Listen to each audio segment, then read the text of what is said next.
In this video, what we're going to talk about is how to hire, train, and manage top 1% salespeople. So for those of you who don't know who I am or are just coming across this channel for the first time, I have a sales consulting business. And in the past, probably about 2 years, we've worked with over 450 high ticket sales teams, specifically in the coaching, consulting, agency space, also some SaaS and higher end B2B. Our top client does about 1.5 billion a year. And then on top of that, I have my own sales team, which this month, which is in September as I'm recording this, we're pacing 2.6 million in sales. And that's about 10 inside sales guys, 10 outbound sales guys. So what we're gonna cover in this video is not just like theory or something, I'm getting from a book or that I heard online or something like that. It's coming directly from my experience actually doing it and helping hundreds of other people do it as well. So we're gonna talk about specifically the characteristics of top 1% salespeople, what makes them great, how to find them, how to hire them, how to train and ramp them up, which ramping up means getting them within KPI. And then once you get there, how to actually keep them within KPI and how to manage them effectively and also retain them so you're not losing great talent. Now, before we get into this training, I do want to lay some context here. This is a training I did for one of Joel Irway's clients. So we'll probably put a link to the original training below and maybe a link to find out more about Joel. But Joel helps high ticket entrepreneurs with webinars. He's very, very good at it. So I did a training on sales and sales teams for his clients, and we're gonna splice over to that training now. So enjoy. Hey, what's going on? It's Joel Irway, and welcome to another very special episode of Experts Unleashed. I am super honored, super excited to have a good friend of mine on the podcast. Today's name is Cole Gordon from Closers into Leaders. And today we are going to dive into all things sales teams, sales conversations, all things sales. I know a lot of you who are listening right now have probably jumped into this game, and maybe you have a salesperson on your team. Maybe you have a few salespeople on your team.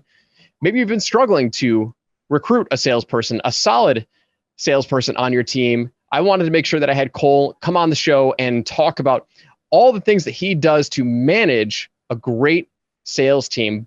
Actually, more than managing, find, recruit, train, and retain a great sales team. And that is what we're going to be talking about today. Cole, welcome to the show, my man. Thanks, man. Happy to be here. Thanks, man. Sounded so excited. So excited. I know. We had such a great pre-show conversation. The energy was high, and then, thanks, man. I'm just teasing you. So Cole and I have been connected for a while now. We run in similar circles. We're in at least one mastermind together, actually technically two now. So we have been running in the same circles for quite a few years. I've got to know Cole, super intelligent guy, super smart guy, and he has done some incredible things with his own company, grown that very, very quickly. But Cole is respected in this industry as somebody who knows how to lead and manage a high-performing sales team. Cole, why don't you give us a quick, let's say 30-second, 60-second background about who you are and give us some more info give us the need to know info about you. Yeah, for sure. 4 or 5 years ago, had an agency business done for you, ads, hated it, sucked at fulfillment, probably wasn't really even that good at ads. And I was in this high ticket coaching program at the time where my revenues were decent, and despite my skill with ads not being very good. So everybody was like, oh, you're just so good at sales. Like you're just a sales guy. And I was so new in my entrepreneurial career that when you're brand new into anything that you're doing, you're kind of trying to find your identity within that thing, right? So I very clinged on to that, and then got burned out of the agency. It was like, done for you, sucks. And I had friends who were doing full-time sales who had actually sold me into that program, and I knew they were making $10,000, $20,000 a month. So I was like selling, full-time, high ticket, commission, remote, all that stuff. So gave all my clients away to a really, really good agency owner who actually knew what he was doing. And then went into full-time selling, had a long road of sucking for a long time, not being as good as I thought I was, ended up becoming the best person on my first team. Finally, it took a long time. And then after that, became the top performer for several other teams before starting my own sales training and recruitment company, which was probably now about 13 months ago. And so we went from 0 to about 6 million run rate within 11 months. And, we work with people who really a lot of times are anywhere from about 50 grand a month in high ticket sales to all the way our top client does 2.5 million a month. and we just help them find, hire, and train top 1% sales talent. So that might be somebody who's never hired a salesperson before, and they're trying to, for the first time, get out the phone, bring on a new sales rep, reclaim their time and scale their company. Or maybe they just want more sales reps. They have a current sales team, or their sales team's underperforming. And it's like, how can we lead, train, and manage those people effectively to get them back performing? So those are kind of the main things of what we do. It's a lot of fun. And yeah, man. You know what's interesting is if you had told me, like if you were a client of mine and you were like, Joel, help me build this, I need to get lead flow coming in for this done for you offer. If I were to kind of like guess what the market size is for your offer, I never would have guessed for you to be able to go from 0 to 6 million run rate in 11 months. Like I just didn't think it was that big. Ignorance is, that's my ignorance showing, but it's amazing to see how much demand there is for this offer. My first question to you is, where do you see like the biggest problem that most people have with finding great sales talent? And maybe you can lead us down the road of like, what are the characteristics of a top 1% salesperson? Yeah, well, the first thing you said, I thought the same thing, to be honest. Like my offer evolved into the sales training and recruitment. Before it was just pure sales coaching, right? And I just kind of listened to the market. I was like, wow, this is a huge need. And to be honest, I probably could have scaled faster if I would have realized that the market cap was as big as it was. But, at a certain point, it just was like, I don't know what I don't know. I'm going to scale till there's some obvious diminishing returns and you're hitting that. So, dude, I was right there with you, man. And it still surprises me to this day. And I think there's a lot more room than even where we're at. But in terms of the question was the biggest mistakes or what people do and how to find the talent in the first place. Yep. So a couple things. Let's start at the very core, right? You got to remember, a lot of people forget that what you're really doing at the end of the day is providing the salesperson with an amazing opportunity from a career standpoint, right? So, as a marketer that if, the thing that can do the most heavy lifting for you in your business, but especially like a marketing campaign, is what? The offer, right? Yep.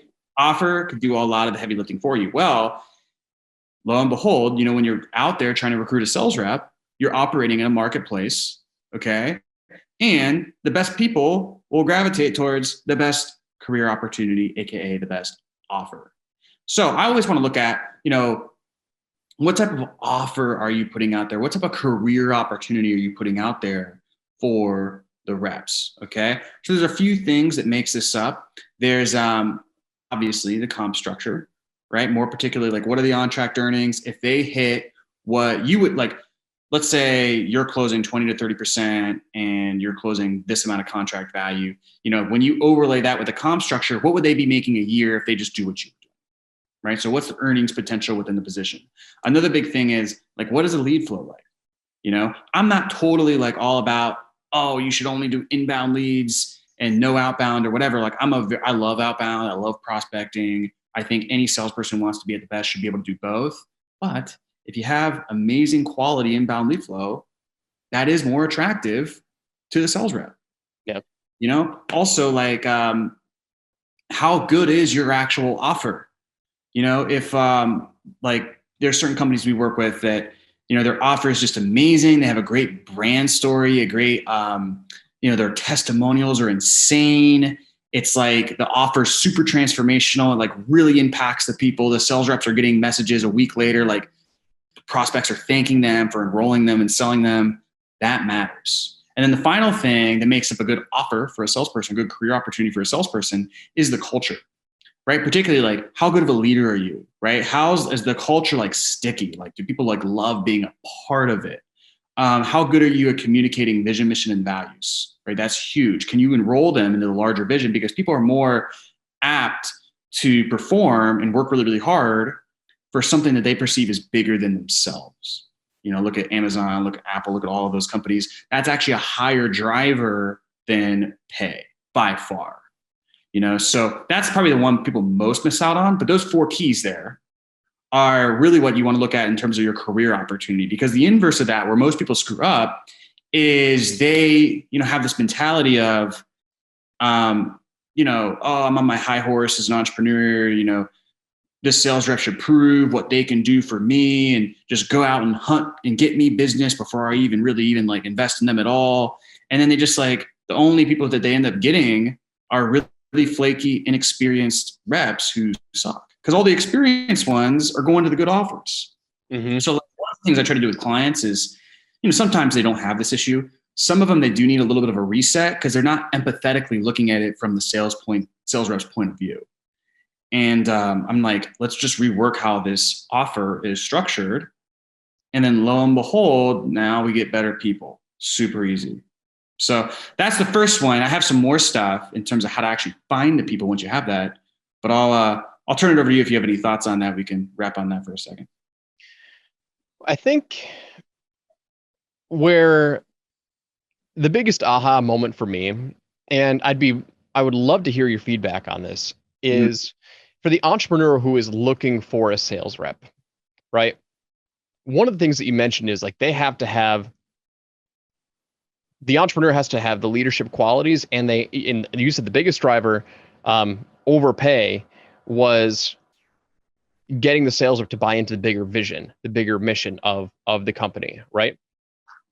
I think if we were to, correct me if I'm wrong, if we were to marry the 2 perfect people, entrepreneur and a salesperson, that entrepreneur has to be, based on those qualities that I just heard you say, it would be my assumption or be my inference to assume that the entrepreneur has to be somebody who really wants to build a business. And I say that because there are plenty of lifestyle entrepreneurs out there. And I'm saying this because of my own discoveries, right? Of, having some issues managing sales reps and finding great sales reps. And it just became a drain on my life until I really kind of figured out what I really wanted my business to become, which is more lifestyle driven. Right. Do you find that to be the case? Like, if you find a lifestyle entrepreneur who looks for a sales rep, and do you find them having more conflicts than, say, an entrepreneur who is looking to really be a business owner and grow that into something substantial, more than just fulfilling their core lifestyle demands? Right. So that's actually an amazing question. So I just think you have to find the right, you got to find 2 people who have the same values. Okay. So I'll give you a great example. Is we have a client who she's local here in Arizona. She does about $100,000 a month, but she was got to, help scale from 30 to 100 to 150. And then once she got there, it was very I might want to do more, but I'm really going to pause here and make sure that my health is good. My stability is good. I have the lifestyle that I want to have, that, the things that I got into this business to do in the first place are being honored.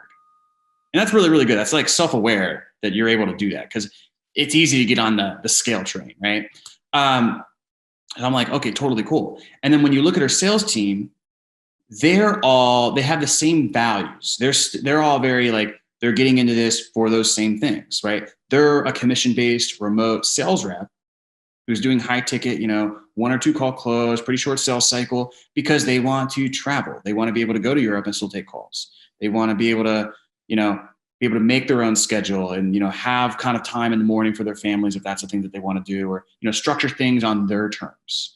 So, for somebody like her who has more of a lifestyle type of business, you want to find somebody who has that same type of value. And then when you're onboarding and enrolling that person into the company, it's communicating that those are the values. So those are things that, if these are important to you, you're really going to like it here. Now, but if that same lifestyle type of entrepreneur, let's say, take on somebody who was like me when I was a sales rep. When I was a sales rep, the only thing I cared about was being the best. And I wanted to not only have the best numbers and the best, KPIs and, the best track record, I wanted to be known as the best too. It was very that just was what I wanted. Nothing wrong with that. And so I gravitated towards cultures that kind of felt the same way in terms of what the entrepreneur their value system.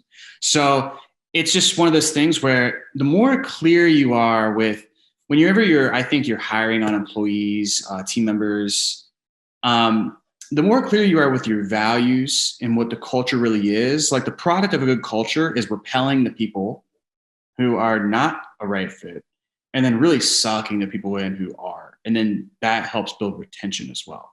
Yep. It's like a marketing message and a brand, right? Same function. So that's a great question, man. And that's how I would look at it. Because there's tons of really good closers I know who are in a season of their life, man, they're good. But they're in a season of their life where they're like, dude, I'm not working the 50, 60 hour weeks. I'm done. I want 10K a month, 15K a month. I want to be able to have like, I love working, I love selling, but I'm not trying to kill myself. And so that person's a great pair for somebody who has the same goals with their business. Yep. Yeah, it's funny because that was a big lesson that I learned from working with some salespeople that were not a great fit for my company and not a great fit for my my personality. Mm-hmm. And as I heard you talking about it, it's like the light bulb kind of went off. It's like, okay, well, there are different goals with each entrepreneur, and depending on what the salesperson is looking for, I think that's a really important correlation that you have to make early on, or it could be a tumultuous relationship between the two. Absolutely. 100%. Okay, cool. So let's talk now about properly managing a sales team or a salesperson, right? When I have dealt with, I don't want to call salespeople out. Like, this is not my intention. I'm just speaking from personal experience. One of the major problems that I ran into when I was managing multiple salespeople, I'm like at different stages, like usually it was just one person at a time. Sometimes we would have two, but I found that some salespeople can be needy, meaning I don't want to say that in a bad way, even though it came out bad, but they can be, I feel like salespeople are typically more empathetic and more emotional than, say, other types of people. Do you find that to be normally true, like just kind of on a broad spectrum, like more relational standpoint? Yeah, almost all of the time. Okay. So, you got somebody that it can be frustrating. Like sometimes, and it's funny because like this will not sound correct, but it's like you'll get frustrated with a salesperson one time. It's like, why do people have to have emotions? It's because in sales, it can be it can mess with your emotions. It can kind of be a roller coaster sometimes. Yep. So it's interesting because there's people who are a little bit emotional and they have their ups and downs. They're usually the best, but sometimes you got to just, you got to be able to ride those waves a little bit. Mm-hmm. What's the best way to handle somebody who's emotional, and from a managerial standpoint, who is not necessarily used to managing a lot of people? How do you manage an emotional type of person? Right. So I'll go over kind of my overall management philosophy, right? So the big key thing for people to know here is that the sales team will never exceed the level in which it's led, right? The leadership is the most important thing. And like a lot of the stuff I teach in terms of sales teams, not only from what's, my experience in building a 7-figure sales in our company, but also like I've worked with, most of the top high ticket companies doing 8 figures or 8 figures or more, whatever, and seeing how their sales teams worked and whether they are aware of it or not, like the patterns and the things that I can kind of pull out that made them successful and how to like see what, was going on across all those teams. So this is coming from that as well. And one of the big things is leadership, right? And great leadership. So how do we lead our team effectively? There's really 2 ways, okay? Well, first we want to create inputs, right? Inputs is like kind of like data and feedback. Now there's 2 types of inputs. There's quantitative and there's qualitative. So quantitative is what everybody kind of leans towards, right? That's having a great tracking dashboard, making sure you're tracking all your KPIs, you're tracking every step through the funnel, so to speak. The problem with that is though, because of regression mean, the natural variance that happens anytime you're working with numbers and humans, you need a large data subset to really get what's called statistical significance, right? In sales, we're going to need at least 30 to 50 calls. And I don't even think that's actually statistically significant, but that's kind of like the minimum to see a true trend, probably 50. Now, I don't know about you, but I don't want to wait 50 calls to find out if my sales rep's in a rut, right? Yep. So should we track? Absolutely. It's a really, really good thing to do, especially when you track all of the proper metrics. But what we also really want to do on top of creating quantitative inputs is qualitative, right? And qualitative is really like your temperature check on how the team's doing on a day-to-day basis. So we do that through a sales management, which the big two things I'll recommend for that is how you need daily meetings in the morning. And it's not having the meetings, it's how to run the meetings. Okay. So probably after working with about 100 clients so far, sales teams, I bet only 2 I've ever worked with, I've reviewed their meetings, their team meetings, and they've been good. Like most people just totally suck. I mean, it's just really bad and in comparison with that. So it's not enough to have the meeting, it's how to run the meeting, right? That's the first type of qualitative assessment to see, is this person in pocket, how they're doing, et cetera. The second thing, and this is a really good time efficient, is what's called a qualitative end of day report, where they list the calls they had, what happened, what was great, what could be improved, what's the next steps, if they enrolled, what payment plan, if they didn't enroll, what was it, et cetera. And they list all those things out. They list all the leading indicator activities out in terms of what they did, self-gen, marketing, prospecting, follow-up. And then they give themselves ratings as well as an overall assessment on how they're feeling, where they need help, et cetera. It's almost like a little journal for them each day, which is good for them to raise level of self-awareness so they auto-regulate. So for you to get a temperature check of what's actually going on with them so you can coach them more effectively. Okay. And so the big thing is just really kind of putting that assessment and that temperature check in as many inputs as you possibly can. And through the end of day reports as well, what we can do is we can pinpoint where might be the areas, because we can't review all the calls until we have a full-time sales manager, right? So you kind of got to pinpoint and pick and choose. But with that, we have all of the consults and we can zero in and be like, that's what I need to review. We could review that on the next morning meeting. So when you run that system, I mean, there's more to it, but that's how I teach it. What's great is your sales management time daily can be as low as 10 minutes, all the way up to maybe an hour or 75. But, that's pretty efficient. And you can do that with multiple reps too. But those are the things that we want to do. The last thing I'll add as well is the frame and how you're coaching is really important. So it's all about just as the offer and your business is helping the prospect go from current situation to desired situation, right? Your career opportunity for every single team member on your team is helping them go from current situation to desired situation, right? So I want to know how my salesperson ticks, what's important to them, what their goals are, who they are as people, how they work, what's excited about, what they want to do, where they're at now, where they want to be, all of that stuff. And I want to know those things, anchor them down. And then when I'm coaching, I'm not coaching them so they can make me more money or so they can do things the way I want them to be done. I'm coaching them so that they can hit their goals. And I'm constantly weaving that into everything that I do. So that's really key as well. I think, if anybody implements even half of that, they're already in the top 1% of teams I see. Most people, it's just not even close. Mm-hmm. Most people, when somebody's sales rep's not performing, or their sales team's not performing, I'll ask the first question. It's almost dumb, right? But I'll ask, do you know why they're not performing? And the answer is always no.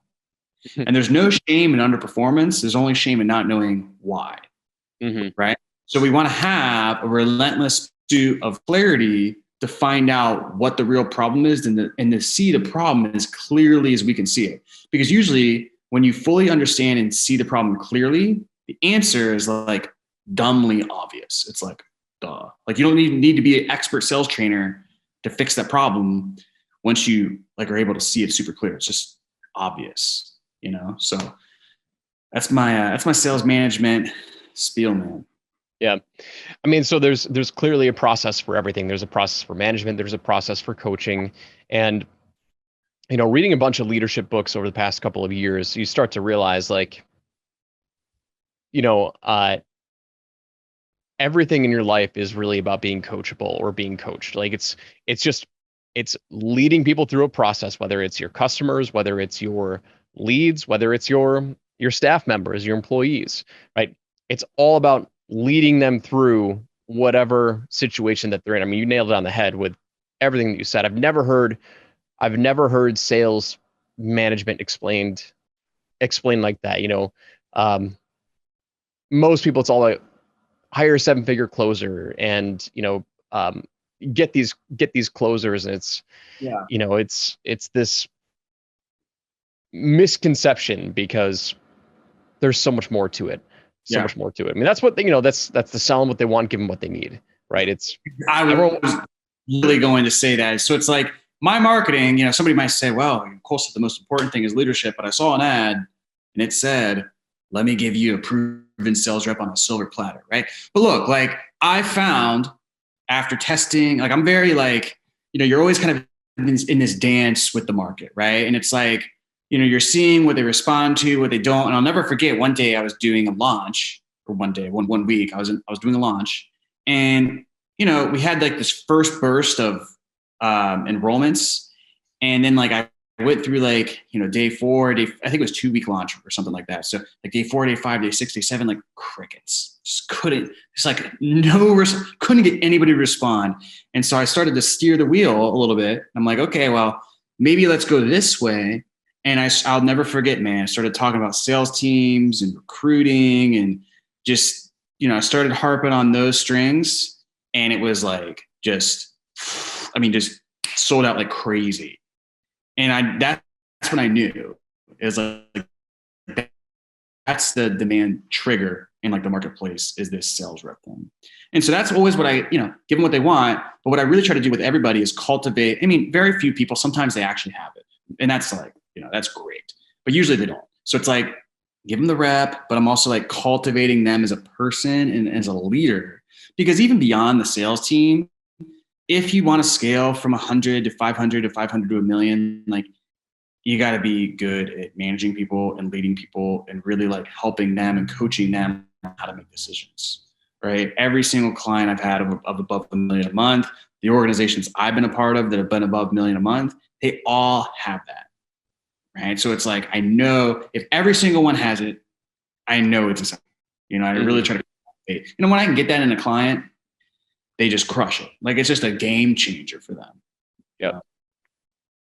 What do you see as the limit then for that lifestyle entrepreneur who just wants us, I don't want to say just wants, but doesn't have the aspirations of getting to $500,000, $1 million a month, right? Because clearly you're gonna need a team, a decent, I say decent sized team, it's all relative, but like you're going to need to lead a team to really make that happen. But for the lifestyle entrepreneur who wants to stay small and, low stress, Right. doesn't want to lead a team, what do you see that ballpark revenue cap at?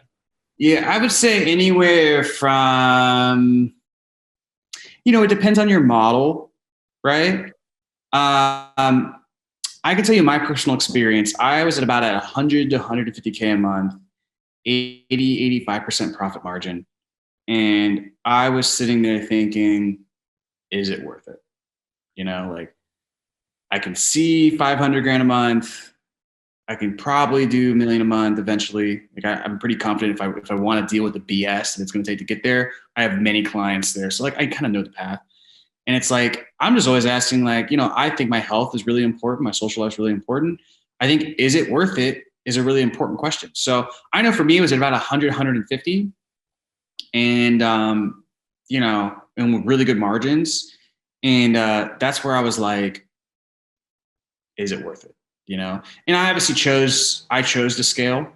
I think it's just in my DNA, man. It's just one of those things that even if it makes me more unhappy, like I gotta go through that journey to realize what I really want. So who knows? Maybe we'll be talking next year and I'll be chilling at 150 and I learn my lesson. Who knows? But yeah, I mean, I thought that that's where it was for me. And I stayed there for a while, really contemplating if I wanted to do it or not. And then I did. So I think it's that level. One thing I will say in hindsight is, you know, when you're, if you want to stay smaller, one thing I would really look at is really increasing your prices and increasing the amount of customers that you upsell into your back end. Because I think honestly, I could probably have hit 300 to 400 by myself. If I just would have increased my price point and just really focused on keeping the customers that I had, So that's one thing to consider. Obviously, it depends on your model. Like, I like not one-to-one, but kind of one-to-one group hybrid and a little bit of done for you. Obviously, because we do the recruiting. So that's kind of what my model would have been. If you just do 2 group coaching calls a week, I don't know, like maybe this 100, 150, obviously probably your price is lower. You're going to have to build a sales team. So it just depends. You're looking low hundreds, right? 1 to 200, we'll say. I think so, and then, and man, you can have good margins because guess what?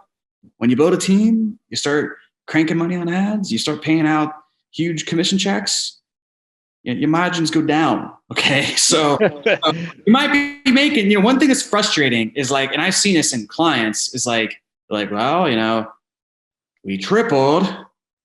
I'm way more stressed, but I'm making the same amount of money that I was. Yeah. And it's like, but they might not be taking all the sales calls, but now they're managing a bunch of people. So, there is, in a perfect world, you should be making more. Like we can look at their margins. I'm pretty good at that and trying to rearrange that stuff, but that's something you have to look out for too. Yep. So, yeah. 100%. All right. Let's talk about best practices when hiring your first sales rep. I want to give a little context behind this situation just to give my listeners where this is coming from. I had a client last week who built a mini webinar. She's in our mentorship program.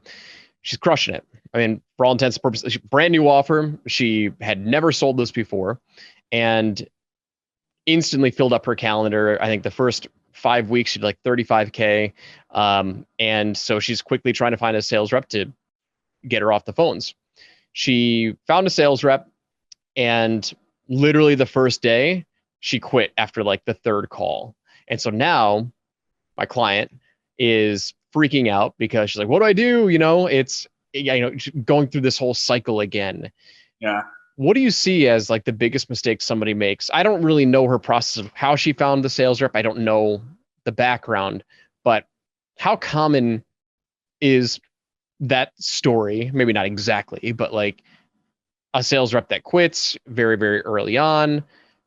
What could she have possibly have done to avoid that? Or, what's the best practices for hiring a sales rep? Yeah. So the quick commentary on that situation is like, it's better for that person to quit on day 1 than it is for them to go a month and go through a bunch of calls and you waste a bunch of time and money on that person and then they quit. Right. So, look at the positive side of that. Now let's talk about kind of properly, maybe how we could have avoided that in the first place. The whole term or the whole phrase, hire slow, fire fast, definitely, it's there for a reason, right? So for people who read, a big thing with the sales industry, I would say the high ticket sales industry, is that there's not a lot of like literature or training on it. So, there's tons of Brian Tracy and sales books and a lot of these sales material out there that you're going to read a book on. You got to understand the context of where that's written. It's not written by these companies who are in this high ticket info, little small niche world that we're in, right? These are software companies, door to door. And while you can learn a lot of stuff, a lot of the stuff that you're going to learn in terms of sales recruiting is very much the high churn, throw a bunch of mud against the wall and see what sticks. Now that's great. But if you're, an inbound model and you're paying for leads, they hired you, they got a mini webinar, they're crushing it, but they're paying $100 an appointment. And sure, they're getting 10x when they're closing, but it's $100 an appointment and the opportunity cost of not closing if their closer doesn't close. So it's there's more risk in hiring salespeople in our world if you have inbound. So because of that, the big things that we want to do is one, we want to create a massive amount of volume in terms of recruiting pipeline. Okay. The second thing we want to do is have a slower hiring process. It's very like we vet pretty freaking hard. Okay. And so we do it in 6 steps in our hiring process. The first thing is like, think of generating your recruiting pipeline, like generating your marketing pipeline. Okay. So are you going to sell better? Like, let's say you're a phone sales guy. Are you going to sell better if you have 25 appointments in the week and you don't need any one call? Or are you going to sell better if you have one and you got to make the sale to hit quota? Obviously, if you have one, you're going to be in a place of scarcity, not in a place of abundance like you are in the other scenario. Same thing with recruiting. If I generate 100 applications, my chances of finding the right person is like, it's just, I probably have too many people to pick from, but if I'm like so busy, I'm on calls all day, every day, 5 calls a day, I'm stressed, I'm burned out, I'm exhausted. I make a few posts in a Facebook group, in my client group, and I get 10 applications. Most are crap, 2 are okay. Out of the 2 I interview them, I hire the least worst option. You're starting, you're not in a good spot. We'll just say that, right? So we want to generate an abundance of people. And then once we have that, maybe let's say 10 people who on paper in 1-minute video look really, really good, we want to put them through a hiring process that's really helps vet. Typically what we do is application, we do a 1-minute video. We have a whole like kind of funnel for that. And then we'll do a screening interview. And then after the screening interview, we do what's called a skills interview. And that's where they're going to get in a role play situation to really actually, because a lot of salespeople, they interview well, but they interview way better than they sell, right? So let's see actually like, can the person do the thing? So we'll do a role play and then we do a scorecard interview. So the key with the scorecard interview is that it's all based on creating a verbal upfront agreement on like, here's what the agreement is essentially. Like same thing you do with a client. Like, okay, I'm agreeing to do this. You're agreeing to do that, right? Same thing with the salesperson. Here's the outcomes of the position. Here's the constituent parts, the behaviors you have to do to make up that outcome. And here's like what the time probably is going to require and what you're going to be compensated and be a part of in exchange for that. And we get a verbal agreement. That way, if there's no performance or there's, performance below where I want, I can always point back to the scorecard and just pull it up and say, look, we're not where we agreed. The other thing the scorecard interview does work really well too is what I do is I start with the company vision and then how the position fits into the vision and then the outcomes and KPIs of that position, the behaviors that are needed to generate those outcomes of KPIs, and then the time requirement and the investment requirement. So you can see like most people, are they doing that when they hire salespeople? They don't do it when they hire anybody, know? I was going to say, it's not just salespeople. They don't do it. Yeah. They don't do it for any position. Yeah. So look, that's what I recommend. And that's what we do. That's what I recommend for anybody who wants to hire salespeople or anybody. And the issue is that a lot of people, they're like, dude, I'm taking 5 calls, 6 calls a day and doing fulfillment and running my own ads. Like, I don't have time for that. And then that's why they would hire a company like us because we just do it for them. Yep. So that's the big thing, and like, you can just tell by the level I explained it. If you do that stuff, like your chances of success are just so much more. It's almost like it's just inevitable that you're going to succeed if you have a high volume and a strong hiring and vetting process. Yeah. It's funny. We just hired an executive assistant, probably our 4th assistant that we've gone through. And after the first 3, I realized we need to actually go through a hiring process. So we hired a company to do it. And, the first 3 assistants we hired on Upwork or whatever, right? Like, went on a job board and like, oh, you look good. Boom. Here, help us out. Right. This last, when we found Katie, it took 30 to 45 days. Mm-hmm. It was a process, right? But we hired a company, the perfect assistant, I believe, Tim Francis's company. And they have a process for how to find virtual, executive assistants. And night and day. I mean, that's an understatement. Night and day. Like, just when you actually go through a vetting process and you like, they made us do the same thing. What's your goals? What's your company vision? And I got to be honest, like it took me quite a lot of time because I didn't have it. You know, I'm more that lifestyle driven entrepreneur. And I didn't have that vision. I didn't have all those things written down, but they are so important if you want to get a rock solid team member, because they got to be aligned with how you operate and how you function and what the goals are for them. So, you know, I can only imagine it's the same when hiring a salesperson. Yeah. I mean, it definitely is, man, especially when you're giving them opportunity, right? Like your assistant, sure, you might be paying them hourly, but you know, it's like if you start giving them your sales calls and you give them 10 calls and oh man, I would have closed 5 of those and they close 1, it's not just the app cost, it's the opportunity cost. And some of that's, some of it is inevitable, right? Like, for me, I'm very good at sales. So I even brought on an amazing salesperson, but there's still some that he's going to miss that I would have closed. And that's just part of it. But I'm kind of willing to pay that to get back my time. Yeah. And to increase my availability, right? The larger the availability is, the more room there is for scale if I can fill the calendars. So there's those things to consider. Like it's never going to be most times they're not going to close as good as the entrepreneur. There's a whole discussion of why, unless like the entrepreneur is really bad. But yeah, it's well worth it. Just want to do it correctly. Awesome. Dude, Cole, we talked about a ton of stuff today. I mean, we talked about, what to look for in hiring a sales team member, the management process of managing a sales team and the intricate details of what you need to do if you really want a high performing sales team, number one. And most importantly, we discussed leadership across the board in a company and how important that is for leading your sales team, right? And it makes sense as what your company name is, right? Closers into leaders. Did I get that right? Yeah. Yeah. Closers into leaders. Yep. Is there anything that we missed that you feel like is really important that we hit on that I didn't bring up? No, I mean, usually my response to that question would be the leadership thing.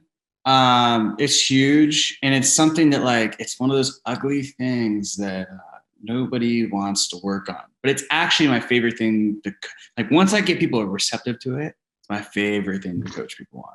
Cause it's like, it's really interesting you finally see somebody where they realize, oh, I'm not good at this leadership thing. Oh, I want to work on it.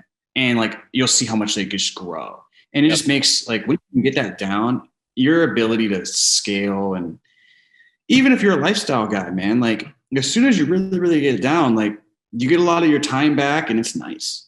Right. So, that's the big thing I always try to drive home with people. Obviously it's part of the process. You do want to find the right sales rep. You do want to have the right onboarding and hiring and all of those systems. You want to train them effectively. It's all important, but leadership I think is key. And a lot of people just overlook it. It's not sexy. Awesome, dude. Where can people reach out to you? Where do they connect with you? Man, I think, Facebook, just DM is a great way if, they want to chat about, potentially working together or something. But another good resource just for your community would be my 7-Figure Selling Secrets Facebook group. I know we were talking about that group before the call and earlier, but, when they enter that group, if they put their email in, they automatically get sent through email Kajabi logins to a free course. And that has 30 plus hours of sales content on, everything sales training, the process end to end, whether that's prospecting, triage calls, outbound calls, setting calls, the whole sales process, objections, follow-up, all of that stuff. It has, how to train your setters, your closers, how to manage them, stuff to go deep on what we talked about here. Tons of different interviews from, our mutual friend, Travis Sago, Roland Frazier, all really, really good stuff in there. So tons of content. They can dive in. It's also in the units tab, but, we put it in a Kajabi real nice for people as well if they want to hunker in there and speed up the speed up the videos and stuff. So they get that for free. And then I post in the group like all the time. Like I'll probably just get off this and do a live in there and do a training for the group. So it's a good resource if they want to just hop in there for free. Awesome, man. We'll make sure we include those links, and so it's easy for people to search and go find that group. Highly recommend being a part of that group. I'm a part of it. The way that Cole runs it is a masterclass in itself, and he always puts out fantastic content. And I don't say that lightly, because there are tons of groups and communities that you can become a part of, and this one stands out above the rest and cuts through the noise. So I would highly recommend following Cole. And dude, much appreciated you taking some time and sharing your knowledge with us, sharing your wisdom. Absolutely, man. Cool. All right. That's going to wrap it up for today's episode. Go to reach out to Cole. Let him know you heard him on Experts Unleashed, and let him know that you appreciate him sharing his information and his wisdom with us. Cole, it's been a pleasure. And for everyone listening right now, we'll see you on the next episode. Take care. Peace out.